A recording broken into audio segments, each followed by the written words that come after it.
안녕하세요, 여러분. 에듀윌에서 ERP 정보관리사 회계를 담당하는 유슬기 교수입니다. 반갑습니다. 자, 여러분들 이번 시간 저희요 2022년 1회 기출문제를 풀어볼 건데요. 자, 우리 유튜브로 혹시 시청하고 계시는 분들이 있다면 실무에 대해서는 우리 에듀윌 홈페이지에 게시가 되어 있으니까요. 이론을 여기서 봐주시고 실무가 필요하신 분들은 에듀윌 홈페이지에서 뵙도록 할게요. 자, 그러면 우리 한번 시작해 보도록 하겠습니다. 여기 지금 1회차다라고 해서 1월 22일 날 시행된 시험인데요. 1번, 이 경영혁신과 ERP에 대한 내용이 시작이 되고 있습니다. 총 4문항 정도 나오고 있는데요. 이 부분에 대해서는 우리 에듀윌 홈페이지에서 무료 강의 3강을 제공을 해드리고 있죠. 여러분들 그 3강을 잘 들으신 분들은 어렵지 않게 문제 푸셨을 거예요. 한번 시작해 보도록 할게요. 자, 도입의 예상 효과로 적절하지 않은 것을 물어보는 문제였습니다. 우리 내용 보시다시피요. 지금 사이클 타임이 감소한다. 고객 서비스를 개선할 수 있다. 최신 정보 기술을 도입하는 거다. 모두 다 ERP를 도입함으로 인해서 우리가 얻어지는 효과들을 이야기하는데요. 자, ERP 하면 항상 우리가 통합이라는 단어에 포커스를 잘 맞추시라고 해요. 무슨 얘기냐? 개별 업무 시스템을 구축하는 게 아니라 통합 업무 시스템을 구축한다. 이렇게 이야기해야 됩니다. 그래서 개별적으로 이런 표현이 들어가면 일단 의심부터 하세요. 자, 그 다음 봅니다. 자, 구축 단계에 대해서 물어보고 있었어요. 자, 분설, 구현 이렇게 기억하시는 분들도 있을 거고 분설, 축현 이렇게 기억하시는 분들도 있을 거예요. 자, 분석 단계, 설계 단계, 그리고 구축 단계, 구현 단계 이 순서대로 됩니다. 사실은 각각 설계 단계에선 어떤 작업을 하는지, 구축 단계에서는 어떤 작업을 하는지 이런 것들을 물어보는 포커스의 문제들이 훨씬 더 많았었는데요. 이번 회차 이렇게 순서를 나열하는 게 나왔었네요. 사실 이 문제가 훨씬 더 쉬웁니다. 여러분들이 설계 단계, 구축 단계에 대해서 일일이 또 다 암기를 하시려면 그것도 또 피곤한 일이라서 사실 이번 회차에서는 이 순서를 물어본 거는 그래도 난이도가 조금 낮은 편이었다. 자, 그 다음 ERP와 인공지능, 빅데이터, 사물인터넷 등 혁신 기술과의 관계에 대한 설명으로 가장 적절하지 않은 것을 물어봤었는데요. 자, 아마도 이 문제를 많이들 어려워할 수 있지만 역시나 마찬가지 정답 1번이었는데요. 현재 ERP는 기업 내의 각 영역의 업무 프로세스를 지원하고 단위별 업무 처리의 강화를 추구하는 시스템으로 발전하고 싶다? 아니다. 개별적, 단위별 이런 거 다 틀려요. 통합 업무 처리의 강화를 구축하는 시스템으로 발전하고 있다. 이렇게 표현을 해주셔야 됩니다. 자, 나머지 모두 다 맞는 표현이니까요. 여러분들 편하게 읽어봐 주시면 됩니다. 자, 그 다음 갈게요. 4번입니다. 자, 다음 중 클라우드 ERP와 관련된 설명으로 가장 적절하지 않은 것을 물어보고 있습니다. 자, 클라우드 ERP다라고 하면 이렇게 클라우드 구름을 여러분들이 연상하게 되어 있고요. 이 구름과 같은 이런 허브의 어떤 상태에다가 우리가 정보를 집어넣고 그 정보를 언제든 꺼내볼 수 있도록 이렇게 ERP 시스템을 운용하는 방식이죠. 자, 클라우드를 통해서 ERP 도입에 대한 진입 장벽을 높일 수 있다? 자, 아니죠, 여러분들. 이런 클라우드 형태로 나오면서요. 우리가 굳이 아주 고가의 IT 기기라든가 서버라든가 이런 것들을 구축하지 않아도 ERP를 충분하게 운용할 수 있게 되었기 때문에 되려 이런 IT 기기나 이런 것들, 서버나 이런 것들을 구축할 수 없었던 회사 입장에서는 그런 걸 구축하지 않아도 되니까 쉽게, 손쉽게 ERP를 도입할 수 있게 되었죠. 그래서 진입 장벽을 낮출 수 있게 된 겁니다. 그래서 높인다라는 표현이 틀렸던 거고요. 자, 그 외에 뭐 IaaS나 PaaS에 대한 활용한 ERP를 하이브리드 클라우드 ERP라고 한다. 이런 것들부터 시작해서 서비스형 소프트웨어에 대해서는 SaaS. 이 SaaS S가 서비스예요, 서비스. 자, 그 다음에 클라우드 ERP는 고객의 요구에 따라 필요한 기능을 선택, 적용한 맞춤형 구성이 가능하다. 그래서 우리가 이런 부분들에 대해서 뭐라고 하냐면 우리는 주문 제작을 한다라고도 이야기를 하게 됩니다. 근데 물론 그런 주문 제작과 관련해서는 가급적이면 최소화시킬 수 있도록 해야 되고요. 자, 이런 내용들 모두 보셨으면 그 다음 내용으로 보도록 할게요. 자, 이제부터는 회계와 관련된 내용이 나오고 있습니다. 재무상태표의 기본 구조에 대한 설명으로 옳지 않은 것은 이렇게 물어봤죠. 자, 당재, 투유, 무기 이렇게 갑니다. 당재, 투유, 무기, 기타, 기타 비유동자산이 들어와야 되는 거죠. 그래서 유동자산에는 당좌 재고자산, 비유동자산에는 투자, 유형, 무형, 기타 비유동자산이다. 이렇게 가야 되는데 기타 비유동자산이 빠졌어요. 기타 비유동자산에서 대표적인 것들을 이야기해보자면 임차 보증금이라든가 뭐 장기성 매출 채권 이런 것들을 이제 기타 비유동자산으로 분류하고 있습니다.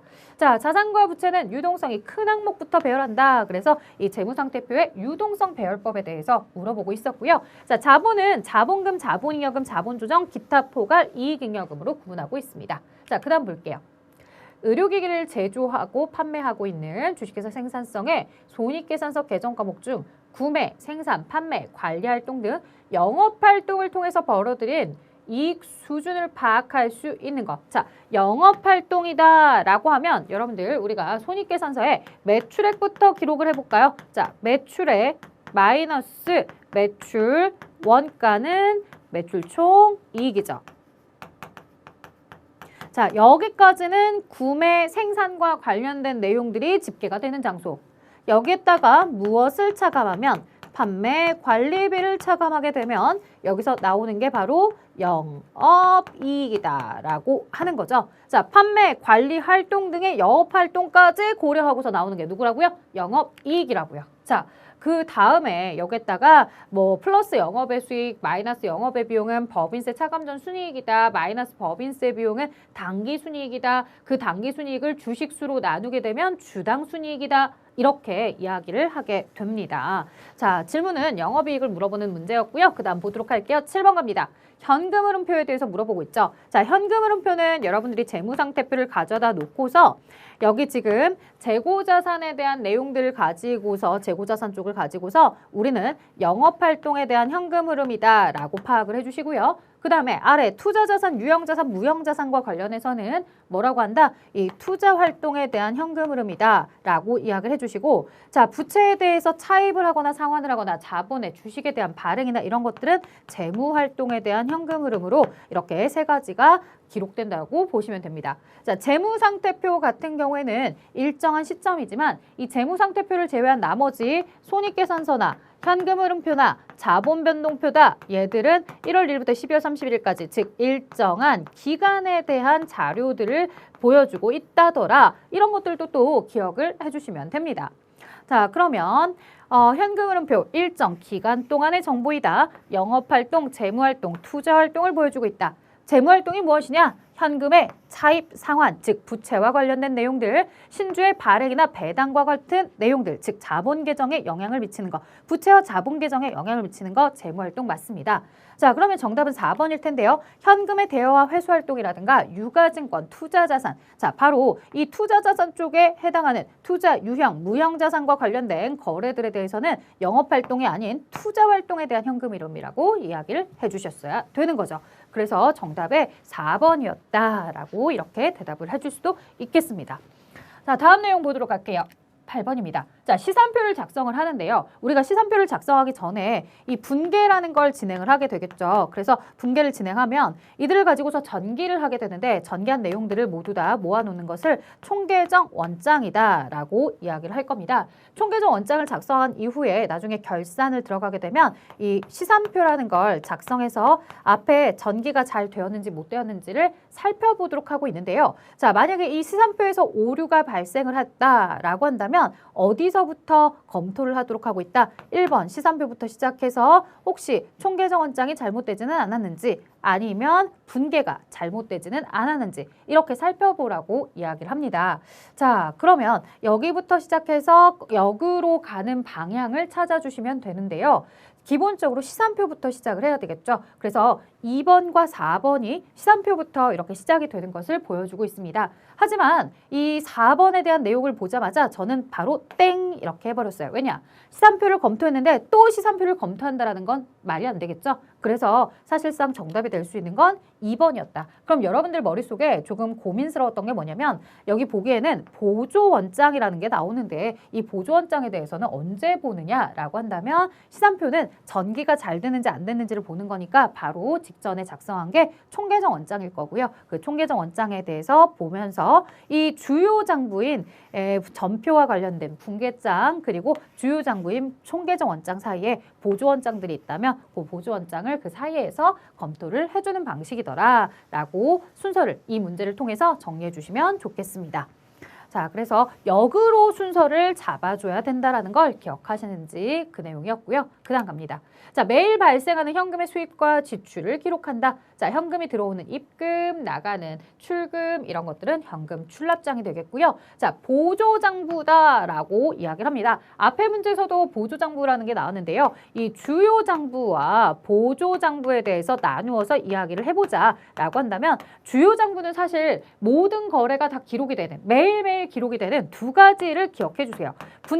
분계장에 대해서는요. 여러분들 내가 차변, 대변 나누어서 분계를 하는 모든 거래 요소들이 이 분계장 안에 다 들어가는 거예요. 그래서 모든 거래가 다 그 장부에 담겨 있다면 주요 장부로 봅니다. 자, 이 내용들도 어디로 바로 이동을 하고 있더라? 총계정 원장. 그래서 여러분들이 흔하게 알고 있는 이런 총계정 원장이나 분계장들은 모두 다 주요 장부예요. 그 다음에 나머지들을 모두 보조장부라고 생각을 해주시면 돼요. 그래서 뭐 매출장이다, 매입장이다, 지금 보고 계시는 현금 출납장이다 이런 것들 모두 다 보조장부가 됩니다. 자, 임시계정 이런 것들은 아예 답이 될 수가 없겠고요. 그 다음에 시산표라는 건 결산할 때 진행을 하는 장부고요. 그러면 이제 분계장이냐 현금 출납장이냐인데 분계장이 주요 장부이기 때문에 현금 출납장, 현금의 입금과 출금에 대해서 나타내주는 건 현금 출납장이다 라고 대답을 해줄 수 있겠죠. 사실은 여러분들이 이 문제를 보실 때 주요 장부, 보조 장부 이 단어는 사실은 안 보였을 거예요. 그냥 현금의 수입과 지출이다 라고 해서 현금 출납장을 선택하셨겠지만 여기 문제는 요즘 이 ERP 트렌드입니다. 보조 장부와 주요 장부에 대해서 물어보는 걸 굉장히 좋아합니다. 에듀윌 유료 회원만의 남다른 서비스.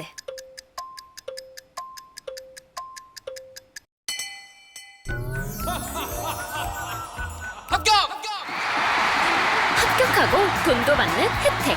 오직 에듀윌 유료 회원에게만. 에듀윌. 무료 합격! 자, 그 다음 볼게요. 거래를 분석해서 차변 부분과 대변 부분을 나누어서 그 계정 과목과 금액을 기입하는 작업을 무엇이라 합니까? 라고 합니다. 이거 뭐 너무 간단하죠? 차변, 대변으로 나누어지는 거. 회계적 사건을 거래라고 했을 때 그 사건에 대한 거래를 차대변으로 나누는 작업은 분계겠죠. 그래서 여러분들이 분계다라고 체크를 해주시면 됩니다. 자, 그래서 그 분계를 하게 될 때 거래에 대해서 차변, 대변 나눠놓고서든 우리가 그에 대해서 계정 과목과 금액, 계정 과목과 금액을 기록하게 되죠.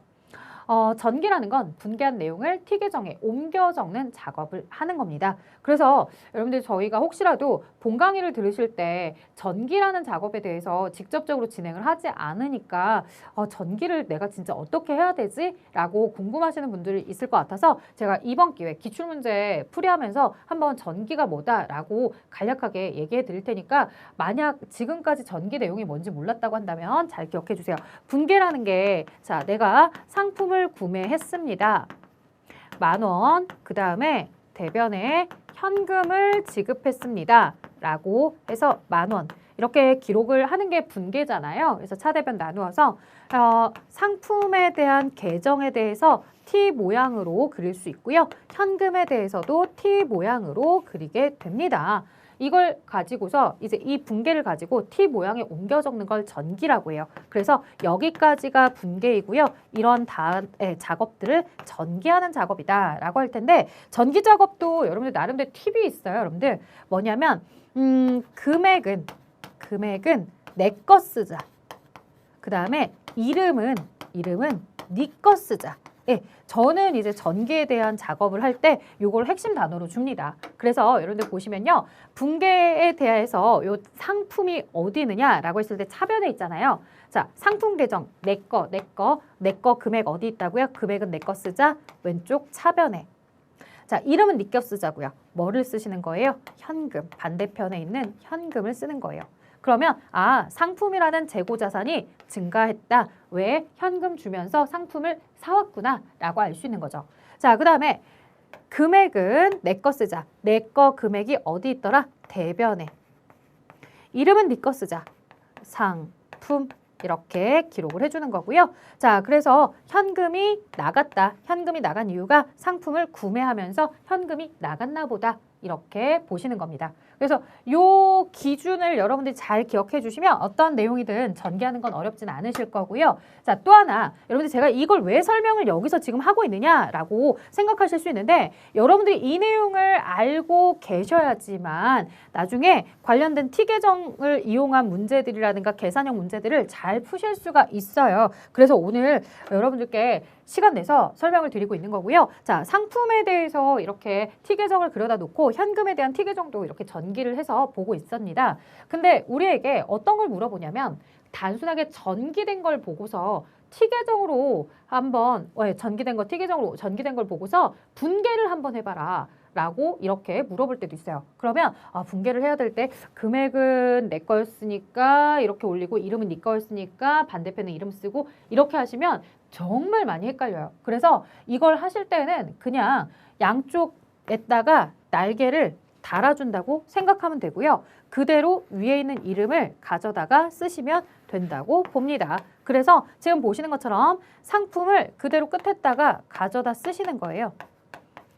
자, 그리고 금액은 똑같은 금액으로 보시면 돼요. 그러면 왼쪽 차변은 상품이고 대변은 현금인 거래가 이 안에 들어가 있구나 라고 생각을 하시고 역시나 마찬가지로 역시나 여기도 끝에다가 쓰는 거예요. 끝에, 양쪽 끝에 날개를 다른 거죠. 그래서 왼쪽에 상품이 있고 대변에 현금이 이렇게 나간 거래가 여기에 전기가 된 거구나 라고 읽어주시는 거죠. 저쪽 상품 계정에서 읽든 현금 계정에서 읽든 역시나 왼쪽 차변이 상품이고 대변이 현금이라는 사실은 변하지 않은 거죠. 자, 이러한 내용들을 혹시라도 본 강의를 들으면서 좀 아리송하다. 내가 정확하게 잘 모르는데 전기가 뭔지 모르는데 자꾸 전기라는 단어가 나온다라고 신경이 쓰였던 분들은 이 내용을 통해서 정리하시면 좋을 것 같습니다. 자, 이제 본격적으로 더 가보도록 할게요. 자, 다음 내용에 대해서 12월 31일 결산 이후에 재무상태표에 기록될 선급 비용에 대해서 물어보고 있는데요. 사실 이거는 약간 함정이 있습니다. 뭐냐?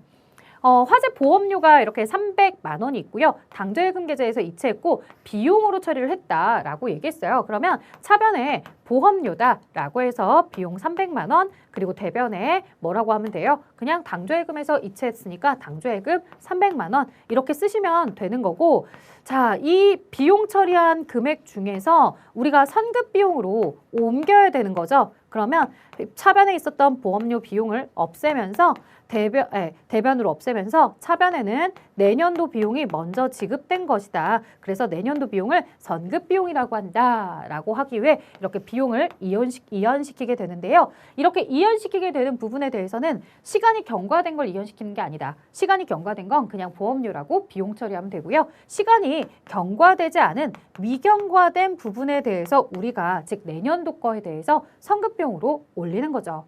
자, 그러려면 문제에서 지금 알려준 것처럼 미경과분 이게 바로 내년도 거고 내년도께 선급 비용으로 기록이 되어야 하는구나 라고 보시는 거죠. 자, 재무상태표에 기록될 선급 비용 미경과분 160 이렇게 되는 거였어요. 자, 그래서 보험료로는 얼마? 이 300 중에 160을 제외한 140만 원만큼만 손익계산서에 보험료이다라고 해서 140이 들어가는 거고 재무상태표 쪽에는 선급 비용이다라고 해서 선급 비용으로 얼마가 160이 들어가게 된다라는 거죠. 자, 이 내용을 여러분들 제가 쭉 쓰면서 설명을 드리긴 했지만 사실은 이렇게까지 복잡하게 볼 내용 아니었다. 우리에게 최종적으로 선급 비용이 얼마냐라고 물어봤을 때 선급 비용이라는 것 자체가 미경과분을 가져다 쓰는 거다. 그러니 정보에 미경과분이 나왔으니 그대로 160을 가져다 쓰자라고 하면 됩니다. 자, 근데요. 만약에 여기서 출제자가 이걸 경과분이 160이다. 이렇게 설명을 했으면 진짜 이거는 문제가 될 수 있겠죠.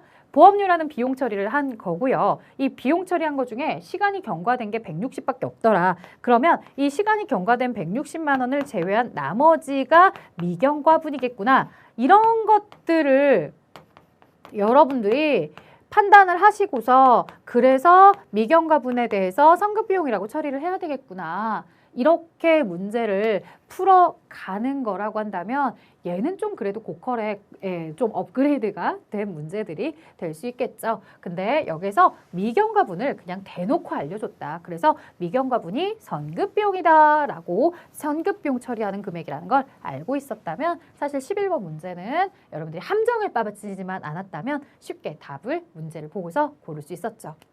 자, 주요 장부로 분류할 수 있는 거 이거 앞에서 제가 주요 장부, 보수 장부 정리한 이유가 있죠. 자, 주요 장부는 뭐와 뭐였습니까? 분계장과 총계정 원장이었어요. 그래서 총계정 원장을 정답으로 체크해 주시면 되고 나머지는 이제 재무제표에 대한 최종적인 보고서들을 가지고서 얘기하는 거죠. 자, 그다음 볼게요.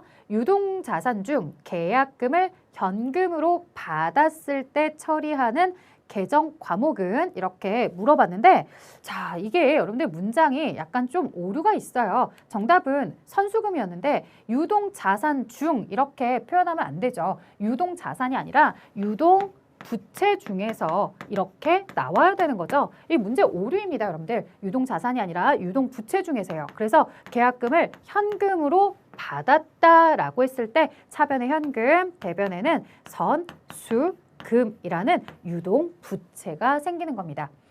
반대로 사실은 이 문제는 오류가 아주 많다라고 이야기를 할 수 있는 게 유동 자산 중에서라고 하면 실제로 자산으로서 지금 보기가 나와 있는 건 두 가지예요. 그래서 계약금을 현금으로 받은 사람이 있다면 내 입장에서 지급한 사람은 선급금으로 유동자산으로 처리해야 돼. 이렇게도 표현을 할 수 있는 거죠. 그래서 사실 여기 문제는 좀 오류가 있다더라.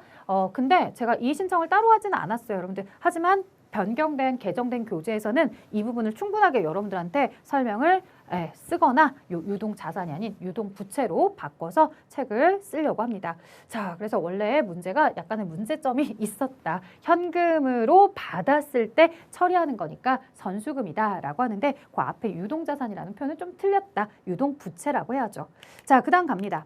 다음에 외상거래 중 매출채권 계장에서 계상할 수 없는 항목은 이렇게 물어보고 있었고요. 이 외상거래 중에서 매출채권이다라고 이야기하려면 일반적 상거래에 대해서 합니다. 다시 말해 전력회사의 주된 거, 전기, 백화점에 대해서 상품을 판매하는 거, 그 다음에 통신회사에 통신 서비스를 제공하는 거 모두 다 자신의 주된 영업활동을 이야기하는 거죠. 하지만 공장 건물의 매각액이다라고 하는 부분에 대해서는요. 이 유형자산에 대한 매각으로 유형자산, 처분, 이익, 처분 손실이 나타나게 될 것이고 또 그들에 대한 채권 계정은 미수금이다. 이렇게 표현을 해주셨어야 되는 거죠. 그래서 일반적인 상품, 제품으로서 계정이 들어갈 수 있는 영업활동과 관련된 부분들만 매출채권이라고 하는 거고 이렇게 토지라든가 여러 유형자산들, 건물이라든가 이런 것들에 대해서는 미수금 씁니다.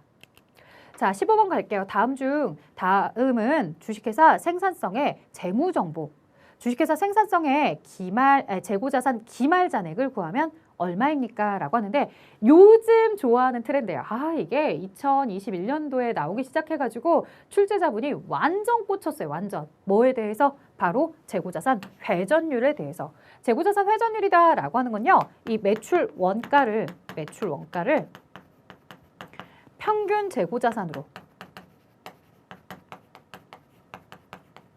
나눠준 거. 이게 바로 재고자산 회전율이에요.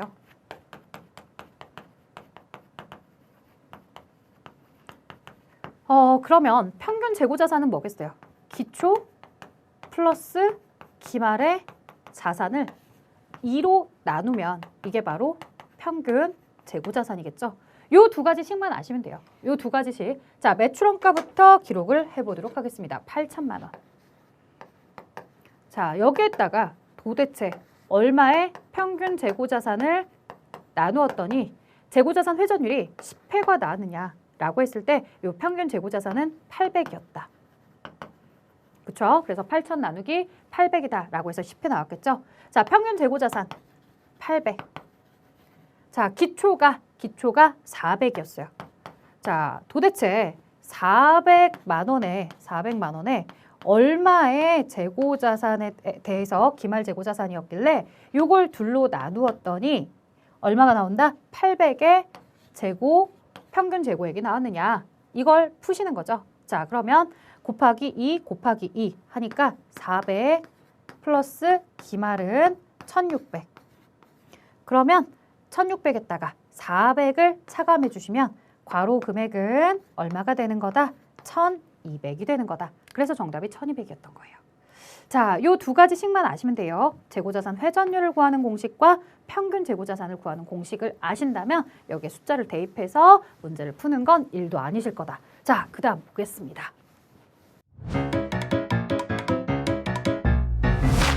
에듀윌 유료 회원만의 특별한 서비스.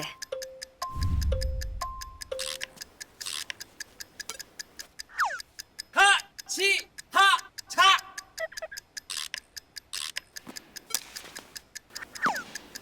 같이 하자. 정답! 같이 하자 친구야. 에듀윌 유료 회원.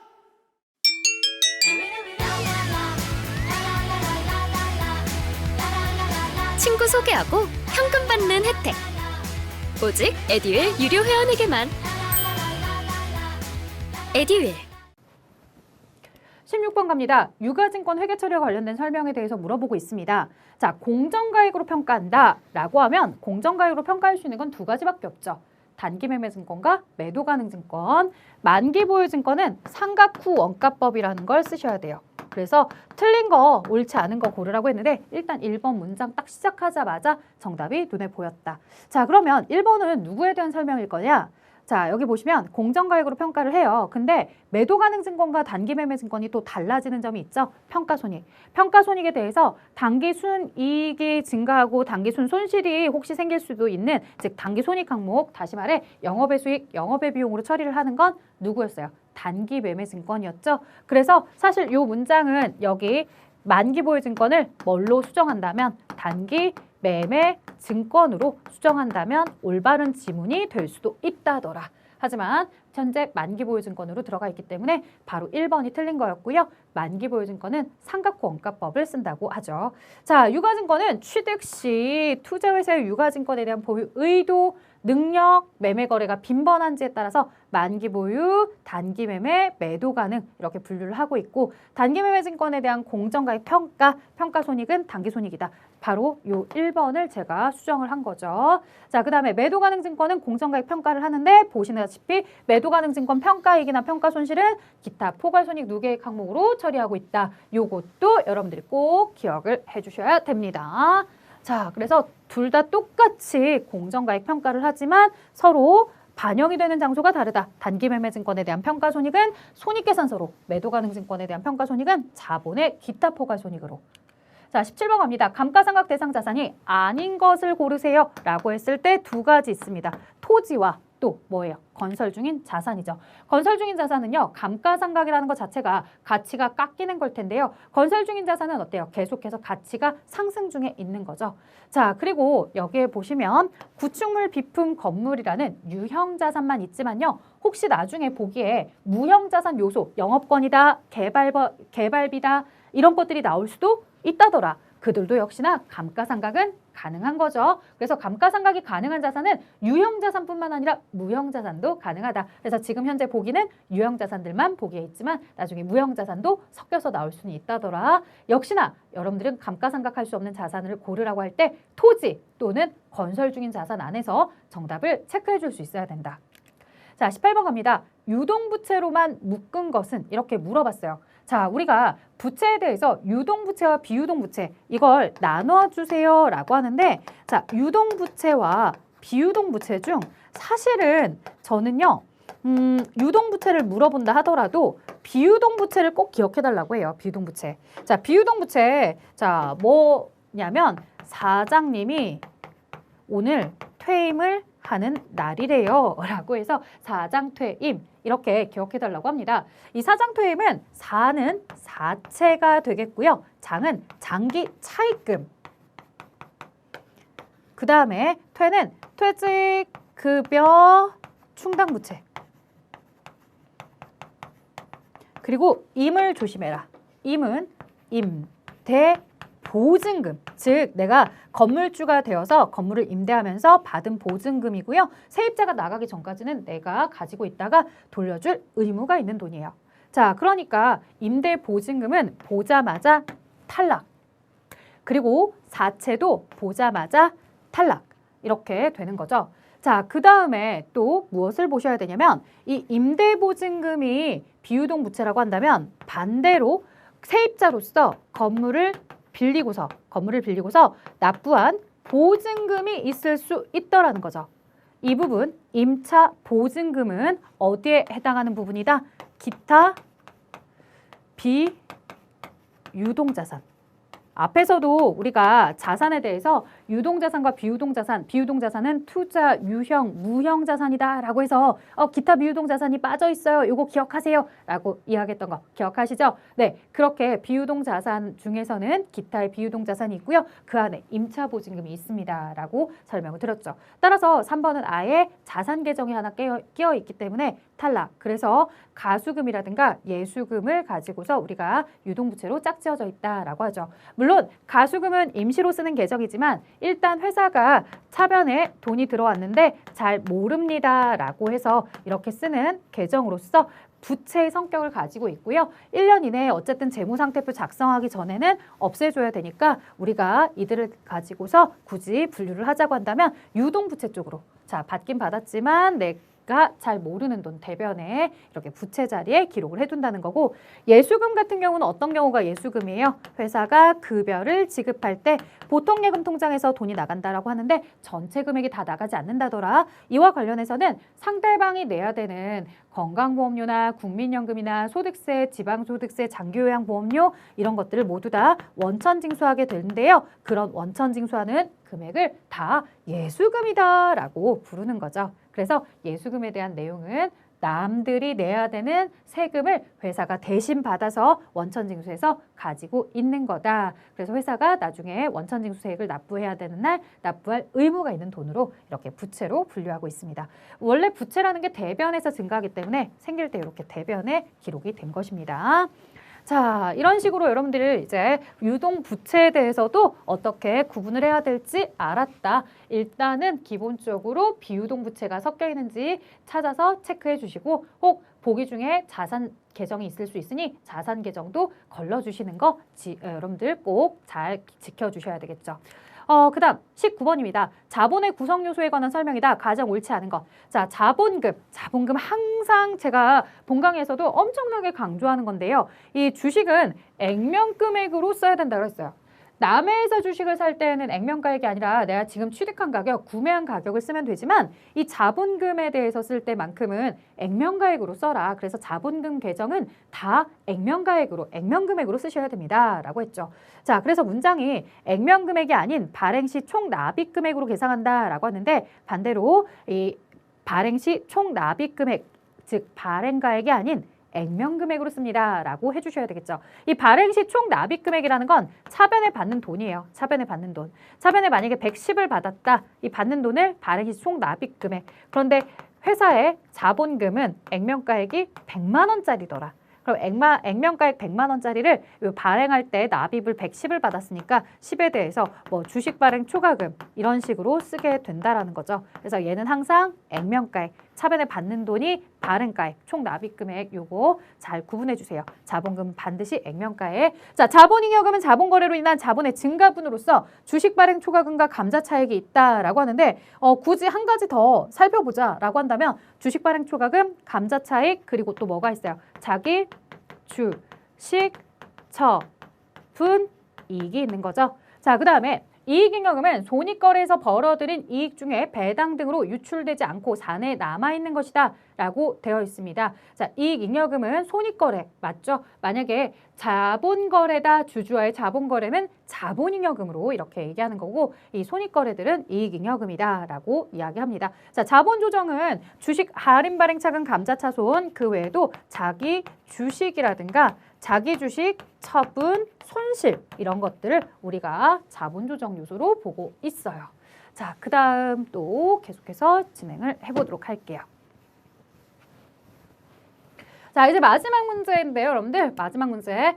영업활동에서 사용하는 자동차세에 대한 이 세금을 납부했다라고 하는데요. 자, 자동차세, 재산세 이런 것들 있잖아요. 이런 것들을 모두 다 뭐라고 부른다?